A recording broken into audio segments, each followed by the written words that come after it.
Hello दोस्तों, UPSC aspirant YouTube channel में आपका स्वागत है। ये हमारा नया यूट्यूब चैनल है जिसमें हम आपको एनसीईआरटीज़ कैसे पढ़नी है, कौन कौन सी नई एनसीईआरटी पुरानी एनसीईआरटी पढ़नी चाहिए कि नहीं पढ़नी चाहिए, ये सब बताएंगे। तो मैं सोच रहा था कि सबसे पहले कहाँ से स्टार्ट करूँ, कौन सा वीडियो बनाऊँ। तो मैंने सोचा कि सबसे पहले आपको अपना रूम से अवगत करा दूँ, रूबरू करा दूँ कि एक यूपीएससी एस्पिरेंट का रूम कैसा होता है, और हम अपना अनुभव आपके साथ थोड़ा सा शेयर कर रहे हैं। हो सकता है आपको ये वीडियो थोड़ा सा हेल्पफुल हो जाए, मोटिवेट हो जाए आप लोग। तो सबसे पहले मैं आप लोगों को यहाँ से अवगत कराता हूँ। ये मेरे रूम का बैक फ्रंट है ये, और यहाँ ये जैसे कि आप सब लोग जानते हैं तीनों महान नेता हैं, अपने अपने समय के दिग्गज रहे हैं जिन्होंने अपना अपना योगदान दिया है। तो ये हम लोगों ने लगा के रखा है, इनसे हमें मोटिवेशन मिलता है और हम को तीनों ही बहुत पसंद प्रिय हैं, इसीलिए हमने तीनों का लगा के रखा है। और उसके बाद ये यूपीएससी का एक आउट मैपिंग बना के रखा है कि कौन सा पेपर है, कितने पेपर होते हैं, कितने मार्किंग का कौन सा पेपर है, इस टाइप से बना के रखा है। थोड़ा सा कभी हम बोर हो जाते हैं तो ये सब बनाते रहते हैं थोड़ा सा, और मैं आपको जूम करके भी दिखाता हूँ। ये पूरा बनाया हुआ परीक्षा में 2 पेपर वगैरह वगैरह। और ये अगर आपको पसंद आएगा, अगर अपना प्यार दिखाएंगे तो मैं पर्टिकुलरली एक एक टॉपिक पर वीडियो भी बना दूंगा। और ये जैसे कि आप देख रहे हैं एक ज्योग्राफिकल मैप लगा हुआ है इंडिया का, जो कि एक एस्पिरेंट के रूम में लगा भी होना चाहिए और उसे पता भी होना चाहिए ना। तो ये सब चीज़ें हैं। दैन उसके बाद मैं आपको अपना स्टडी टेबल दिखा रहा हूँ। ये मेरा चेयर है और ये मेरा स्टडी टेबल है। और ये आप देख रहे होंगे, ये एक्चुअली इसलिए लगाया हुआ है मैंने कि एक्चुअली मैं आपको बताता हूँ, ये हमारा बेड है। जस्ट मैं और मेरा रूम पार्टनर दोनों रहते हैं, इसमें 2 लोग रहते हैं, क्योंकि थोड़ा सा पैसे का अपना नहीं है तो मैनेज कर रहे हैं। तो एक्चुअली क्या होता है, जब हम पढ़ रहे होते हैं या मैं पढ़ रहा होता हूँ तो यहाँ अगर मेरा पार्टनर सो रहा है तो मैं डिस्ट्रैक्ट ना हूँ, मतलब इसलिए मुझे दिखना नहीं चाहिए, तो मैंने ये लगा दिया। एक लाइब्रेरी टाइप का थोड़ा सा बन रहा है, आप लोग देख पा रहे होंगे शायद, तो आप लोगों को दिख रहा होगा, है ना। दैन उसके बाद कुछ नोट स्टिक भी लगाए हैं मैंने, जैसे कि कुछ बहुत इंपॉर्टेंट टॉपिक है और वो मुझे याद करना है। एक बार में तो नहीं याद होता, तो मैंने सामने लगा दिए, अगर नज़र पड़ती रहेगी धीरे धीरे तो वो याद हो जाएगा। और ये भी यूपीएससी का आउटलाइन मैप है थोड़ा सा, और ये संविधान की प्रस्तावना है, और ये यूपीएससी का लोगो है, जहाँ हर कोई जाना चाहता है, हर किसी एस्पिरेंट का सपना होता है यहाँ पहुँचने का। तो इससे थोड़ा सा मोटिवेशन मिलता रहता है, एक ऊर्जा मिलती है। और अब मैं आपको दिखाता हूँ, ये जैसे कि मैं कुछ चीज़ें आपको थोड़ा सा ब्रीफली दिखाता हूँ। ये मेरा एनसीईआरटी है, प्राचीन भारत की एनसीईआरटी है, जिसको मैंने आधा पढ़ लिया है, आधा मुझे कवर करना है। और ये कुछ और एनसीईआरटी हैं जो मैंने पढ़ी हैं और उसके बाद मैंने कंसाइज भी कर ली हैं, चैप्टर वाइज चैप्टर की कितना पढ़ना है, मुझे बार बार इसी को रिवीजन करना है। तो जैसे कि आप देख पा रहे होंगे, ये मैंने सारे बनाए हुए हैं। जो पॉलिटी का है, तो पॉलिटी में जैसे कि अगर मैं कॉन्स्टिट्यूशन की बात करूं तो क्लास 9th का चैप्टर 3 है, क्लास 11th का चैप्टर 1, 2, 3, 9 है, ये सब चीज़ें हैं। तो ये पूरा पॉलिटी की एनसीईआरटी है, ये मैंने कंसाइज कर लिए। मैंने इसको 1-2 बार पढ़ दिया है और भी मुझे रिवीजन करना है ना। आप लोग सोच रहे होंगे ये ऐसा क्यों किया है, कि एक्चुअली क्या होता है, जब जैसे कि पंचायती राज है, मैं 6th क्लास में भी पंचायती राज है, जैसे कि आप पढ़ रहे होंगे, लोकल गवर्नेंस आपको पता होगा, और 11th क्लास में भी है। तो मैंने एक जगह उसको कंसाइज कर लिया है, और ये मैंने एक बार में नहीं 3-4 बार एनसीईआरटी पढ़ी, उसके बाद मैंने ये पूरा कंसाइज किया है। ये जैसे पॉलिटी का है वैसे ही ज्योग्राफी का है। ये ज्योग्राफी का वर्ल्ड ज्योग्राफी मैंने पूरा कंसाइज किया है, जैसे जियोमॉर्फोलॉजी, क्लाइमेटोलॉजी, ओशियोनोलॉजी, है ना। तो ये सारी चीज़ें मैंने कंसाइज कर ली हैं कि मुझे बस इतना ही रिवीजन करना है बार बार। ये मैंने 3-4 बार पढ़ के किया है। और ये मेरा भारत का ज्योग्राफी है, उसको भी मैंने कंसाइज कर लिया कि भारत के जो पर्वत हैं, पठार, नदियाँ हैं, भारत के खनिज हैं, खनिज संपदा जो भी हैं, तो मैंने सारे चैप्टर एक एक जगह कर लिए हैं। कुछ चीज़ें 6 की हैं, कुछ 7th की हैं, कुछ 11th की, कुछ 12th की।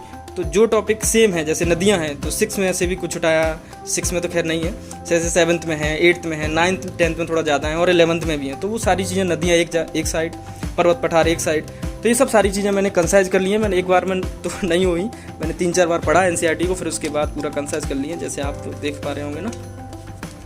देन उसके बाद ये है मेरा हिंदी साहित्य, मेरा ऑप्शनल हिंदी है। तो ये सब देखो, जैसे कि आप देख पा रहे होंगे, ये मैंने पढ़ा है। और उस पर इम्पोर्टेंट मार्कर से निशान भी लगे हुए हैं जो मुझे इम्पोर्टेंट लगता है, तो ये मैंने पढ़ा है। दैन उसके बाद आपको दिखाता हूँ, कुछ मैंने आंसर राइटिंग भी की है, हिंदी की है जी, और अभी कर रहे हैं बाकी। और ये भी शायद यहाँ ये भी हिंदी के ही नोट्स हैं जिन्हें मैं रेगुलरली पढ़ता हूँ, डेली शेड्यूल होता है हम लोगों का, तो उसी टाइप से हम लोग पढ़ते हैं। और तो ये जैसे कि आप देख रहे हैं मेरा स्टडी लैम्प है, ये चलो चालू करके दिखाते हैं। ये मैंने चालू कर लिया। दैन उसके बाद ये आप देख रहे हैं, ये आप सबको पता होगा, एक यूपीएससी एस्पिरेंट होने के नाते इतना तो हक बनता है यूपीएससी का कि आप इसको जानें। ये भारत की राज व्यवस्था एम लक्ष्मीकांत है, और ये यूपीएससी की सबसे की बुक है पॉलिटी के लिए। जैसे कि ये देख रहे हैं, जैसे मैंने पढ़ी है इसको, मैंने कुछ लिखा भी है जहाँ मुझे इम्पोर्टेंट लगा है, और ये सब चीज़ें हैं। और जहाँ मैंने यहाँ तक पढ़ लिया तो मैंने ये नोट स्टिक लगा दिया है, इसके आगे पढ़ना है। तो ये बहुत इम्पोर्टेंट है, यूपीएससी के जितने भी क्वेश्चंस हैं पॉलिटी से रिलेटेड बेसिकली सारे इससे कवर हो जाते हैं। ये सबको पढ़ना भी चाहिए, और आप देख ही रहे हैं, खैर मैं तो पढ़ ही रहा हूँ। देन उसके बाद अगर आपको दिखाऊँ तो ये लोगो है, जिससे थोड़ी सी ऊर्जा मिलती रहती है हमको। देन उसके बाद ये वर्ल्ड मैप है, और उसके बाद अगर मैं आपको कुछ इंपॉर्टेंट दिखाऊं तो ये दिखाना चाह रहा हूँ मैं आपको। ये देखो यूपीएससी के मेंस का सिलेबस है, जैसे कि पेपर 1 का है, ये पेपर 4 का है, आप देख पा रहे होंगे, और ये पेपर 2 का है, और ये पेपर 3 का है। तो ये मैंने बेसिकली इसलिए लगाया है कि जब मैं न्यूज़ पढ़ता हूँ या मैं कोई टॉपिक पढ़ रहा हूँ तो मुझे पता होना चाहिए कि यूपीएससी के किस पेपर में कौन सा टॉपिक है। या न्यूज़ पढ़ रहा हूँ तो मैं न्यूज़ पढ़ते समय ये एनालिसिस या उसको अलग अलग कर सकूँ सारे टॉपिक्स को, न्यूज़ के को, कि मैं पेपर 1 के लिए ये यूज़ करूँगा, पेपर 3 के लिए यूज़ करूँगा। तो अगर आप लोगों को थोड़ा सा और स्पेशली वीडियो इसी के ऊपर चाहिए तो आप बता दीजिएगा, अपना प्यार दिखाइए, तो मैं आपके लिए इस पर ही वीडियो बना दूँगा, कोई दिक्कत नहीं है। दैन उसके बाद मैं आपको दिखाता हूँ, ये वर्ल्ड का मैप है पूरा, और वो एक यूपीएससी एस्पिरेंट के रूम में होना भी चाहिए, जैसे कि आप देख रहे हैं ये है। और उसके बाद ये पॉलिटिकल मैप भी है ना। ओके चलो ठीक है। देन उसके बाद मैं आपको दिखाता हूँ, ये हमारा नोटिस बोर्ड है, और नोटिस बोर्ड में जैसे कि आप देख पा रहे हैं टारगेट टाइम टेबल, ये हमने टारगेट टाइम टेबल बनाया हुआ है, हमारा हर मंथ का होता है। जैसे कि आप देख पा रहे हैं इसमें हिंदी है, ज्योग्राफी है, पॉलिटी है, 6 से लेकर 10, मतलब सुबह का मॉर्निंग का टाइम, फिर मतलब कुछ टाइम बाद थोड़ा सा ब्रेक लेने के बाद ज्योग्राफी है, फिर पॉलिटी है, इस टाइप से बनाया हुआ है। और हम कोशिश करते हैं कि ये टारगेट टाइम एक मंथ में ही अचीव हो जाए, लेकिन कभी कभी नहीं हो पाता, तो थोड़ा सा फ्लेक्सिबल भी बनाते हैं, और क्या डिप्रेस नहीं होना है, धीरे धीरे हो जाएगा। तो इस तरीके से हमारा ये टारगेट टाइम है, हम इस पर लगाते रहते हैं थोड़ा सा। तो कभी कभी थक जाते हैं, बोर हो जाते हैं चीज़ों से, तो ये सब करते रहते हैं, थोड़ा मोटिवेशन मिलता रहता है हम लोगों को, है ना। तो ये हो गया। देन उसके बाद ये कुछ बुक्स आपको दिख रही होंगी ना, जैसे कि ये स्पेक्ट्रम है, ये सब लोग बताते हैं, और मैंने भी पढ़ी है इसको 2 बार, तो मुझे बहुत अच्छी लगी। और जब मैं क्वेश्चन करता हूँ यूपीएससी के प्रीवियस ईयर के स्पेशली, तो होते हैं नो डाउट, और बहुत अच्छी बुक है। जैसे कि आप देख पा रहे हैं, मैंने इसको पढ़ा भी है, इसमें कुछ निशान दिख रहे होंगे आपको, है ना, दिख रहे हैं ना। और उसके बाद ये कुछ आधुनिक भारत है, ये ओल्ड एनसीईआरटी है, स्पेशली हिस्ट्री की है, और ये भी हिस्ट्री की है, ये भी मध्यकालीन है। दैन ये हिस्ट्री के लिए क्या बोलते हैं, भारतीय आर्ट एंड कल्चर की जो बोलते हैं अपन, भारतीय ललित कला। दैन उसके बाद ये कुछ और हैं ओल्ड एनसीईआरटी, ये देखो जैसे मैंने पढ़ा हुआ है इसको, तो मैं इसके बारे में मैंने इसको 3-4 बार पढ़ा है, ये आप देख पा रहे होंगे ना। ये 6th क्लास की है एनसीईआरटी, हिस्ट्री की है ओल्ड, और ये 7th की है। दैन उसके बाद कुछ और भी हैं, कुछ न्यू भी हैं, कुछ ओल्ड हैं हिस्ट्री के लिए, कुछ न्यू हैं। जैसे ये मैंने अभी नहीं पढ़ी है, तो मैं इसको पढ़ूंगा, अभी लेके आया था मैं। देन उसके बाद ये कुछ 12th की हैं। तो अगर आपको पसंद आए तो प्यार दिखाइए, और अगर आपको जानना हो कि कौन सी हिस्ट्री के न्यू पढ़नी है, कौन सी ओल्ड पढ़नी है, तो आप बताइएगा, मैं उसको बना दूंगा, कोई दिक्कत नहीं है ना। देन उसके बाद ये भारत का जो स्पेक्ट्रम है, जो बियर एक्ट है, सॉरी, वो मैंने इसलिए रखा है क्योंकि कभी कभी पॉलिटी एम लक्ष्मीकांत से पढ़ता हूँ, तो कुछ चीज़ों में डाउट होता है, या कुछ चीज़ें पता होना चाहिए कि इस आर्टिकल में कैसा क्या है, क्या बोला गया है, तो रेफरेंस के लिए यूज़ कर लेता हूँ। बाकी आपको अच्छा लगे तो आप ले सकते हो, खैर मुझे बहुत अच्छी लगती है ये, कभी रेफरेंस में यूज़ कर लेता हूँ। तो ये भी है, और ये इकोनॉमी है, ये बहुत अच्छी बुक है, मैंने 1-2 बार उनको पढ़ा है, और भी मुझे पढ़ना है, और इससे डायरेक्टली यूपीएससी क्वेश्चन पूछता है। अच्छा एक बात मैं आप लोगों को बताऊँ, एनसीईआरटी से डायरेक्ट क्वेश्चन आते हैं यूपीएससी में, ये सच है, मैंने पढ़ा है, मैंने क्वेश्चन किए हैं, और ये मेरे हिंदी के कुछ क्या बोलते हैं बुक्स हैं ऑप्शनल की, जैसे कि आप लोग देख पा रहे होंगे यहाँ निशान लगे हुए हैं। तो ये सारे हिंदी के मेरे ऑप्शनल की बुक्स हैं जो मैं पढ़ता हूँ। दैन उसके बाद तो मैं इसलिए कह रहा हूँ एनसीईआरटी बहुत इंपॉर्टेंट है क्योंकि मैंने देखा है और प्रीवियस ईयर के क्वेश्चंस प्री में भी देखे हैं, मेंस में भी देखते हैं, डायरेक्ट आते हैं। और मैं इस बात का अगर आपको पसंद आएगा और आप कमेंट करके बताइए तो मैं आपके लिए आगे वीडियो बनाऊंगा, बिल्कुल प्रूफ के साथ बनाऊंगा कि ये देखो 6 की क्लास की एनसीईआरटी, 7th की, 8th की एनसीईआरटी जो 6, 7th, 8th के बच्चों के लिए होती है, वहाँ से यूपीएससी डायरेक्ट क्वेश्चन पूछती है और मैं आपको ये प्रूफ के साथ बताऊँगा, है ना। देन उसके बाद यहाँ तक ये मेरा कैबिन है। देन ये मेरा एक पार्टनर है और ये यहाँ से ये उसका कैबिन है। जैसे मैं आपको दिखा देता हूँ थोड़ा सा, ये देखो ये उसका कैबिन है पूरा। तो मैं आपको थोड़ा सा जूम करके बताता हूँ, ये उसका। तो ये मेरे पार्टनर का है, पूरा कैबिन है उसका। और ये आप देख रहे हैं ना। चलो मैं इसका थोड़ा लैंप चालू कर देता हूँ, आपको थोड़ा सा अच्छा सा दिखेगा। ये देख रहे हो आप, ये उसका चेयर है और ये देख रहे हो उसका क्रिएटिव है, जहाँ वो बैठा रहता है। कुछ कूड़ा कचरा या जो भी वेस्ट पेपर वगैरह वो यही रख देता है, क्योंकि जब पढ़ रहे होते हैं तो एक माइंड सेट होता है, पढ़ रहे होते हैं तो डिस्टर्बेंस नहीं चाहिए, तो वहीं रख देते हैं। थोड़ी सी क्रिएटिविटी है, ये थोड़ा सा होना भी चाहिए ना।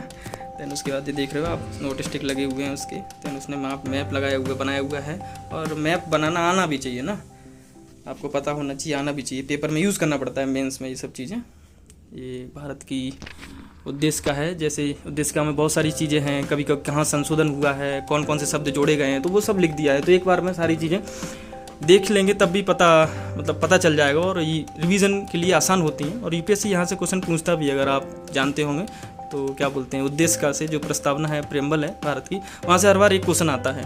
तो ये बना के रखा है हम लोगों ने, तो देखते रहते हैं, ब्रीफली नज़र पड़ती रहती है। फिर उसके बाद ये उसका क्या बोलते हैं जोग्राफिकल मैप है। और ये जैसे कि अगर आपको मैं दिखाता हूँ थोड़ा सा,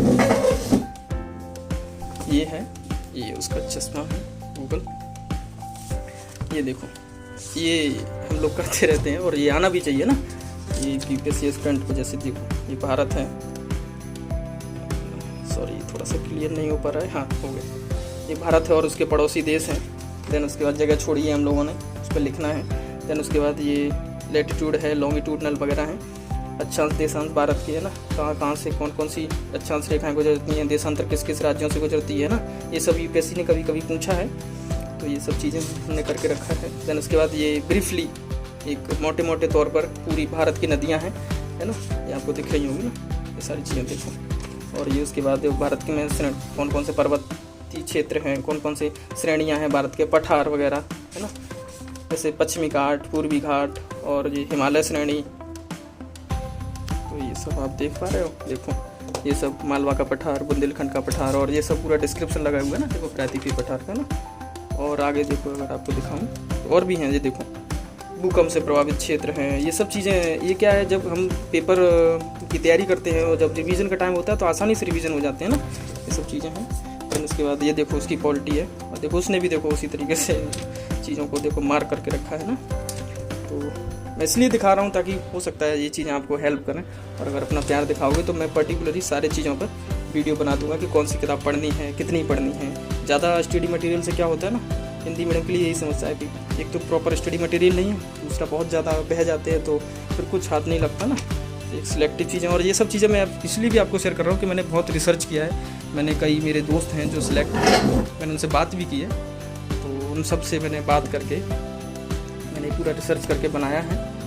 और ये देखो सबसे इम्पोर्टेंट है ना, ये देखो दृष्टि की है, पर्यावरण पारिस्थितिकी, और ये जो सब लोग टॉपर वगैरह बताते हैं, और मैंने भी इसको पढ़ा है, और ये बहुत अच्छी बुक है इन्वायरमेंट के लिए ना। और मतलब क्या बताऊँ, जैसे कि अगर इंग्लिश मीडियम में शंकर IAS है, जैसे ही हिंदी मीडियम के लिए पर्यावरण पारिस्थितिकी की दृष्टि का बहुत अच्छा है ना। तो ये चलो हो गया। दैन उसके बाद ये है उसका सिलेबस, ये उसका सिलेबस है। तो ये यहाँ से देखता रहता है, देखो ये पेपर 2 है, पेपर 3 है ना, तो ये भी देखता रहता है ये। दैन उसके बाद ये देखो प्रीलिम्स के पेपर, ये बहुत इंपॉर्टेंट होते हैं ना, प्रीवियस ईयर के पेपर, GS के और CSET वाले। तो ये GS के हैं, तो मतलब अगर आप IAS की तैयारी कर रहे हो, UPSC की तैयारी कर रहे हो, तो आपको पता होना चाहिए ना कि क्या क्या पेपर आए हैं, यूपीएससी कैसे पूछती है। तो ये तो बहुत इंपॉर्टेंट चीज़ है, ये की है। जैसे कि सिलेबस हुआ और प्रीवियस ईयर के पेपर, ये बहुत क्या बोलते हैं, बहुत बेसिक नीड है यूपीएससी के लिए, जो आना चाहिए ना और पता भी होना चाहिए, है ना। तो ये हो गया। चलो, अगर आप बताओगे, प्यार करोगे और कमेंट करके बताइए तो मैं आपको सारी चीज़ें एकदम पर्सनली अलग अलग टॉपिक पे वीडियो बना दूंगा ना, ठीक है। ये देखो उसका ऑप्शनल है, ये देखो ये बहुत ज़्यादा क्रिएटिव है, वो मेरे से भी ज़्यादा है। ये इसके नोट स्टिक देख रहे हो जैसे आप, ये देखो हिंदी का लगा है, ये देखो ये सब ज्योग्राफी के, ये मतलब क्या बोलते हैं, मेंस में ये सब चीज़ें यूज़ कर सकते हैं। जैसे रेल को कैसे यूज़ करना है, सड़क को कैसे यूज़ करना है, मंदिर को कैसे यूज़ करना है ना। और ये देखो उसने बनाया है, और ये देखो कुछ उसके अपने विचार हैं, है ना। कुछ देखो अगर आपको कुछ अच्छा लगे तो मैं आपको पढ़ के दिखाता हूँ ना, है ना। ये देखो जैसे आपको दिखाऊँ, जैसे देखो उसने लिखा है कि कहने को तो पूरा साल पढ़ा है, लेकिन ये भी तो देख लो तुमने क्या पढ़ा है ना। वो थोड़ा क्रिएटिव है, तो ऐसी चीज़ें देखते रहता है, मोटिवेशन होता रहता है। और ये भी देखो, ये लिखा हुआ है जैसे, यदि हम विचारों में क्रांति लाना चाहते हैं तो सबसे पहले हमारे पास एक ऐसा आदर्श लक्ष्य होना चाहिए जो हमारे पूरे जीवन को एक उमंग से भर देना।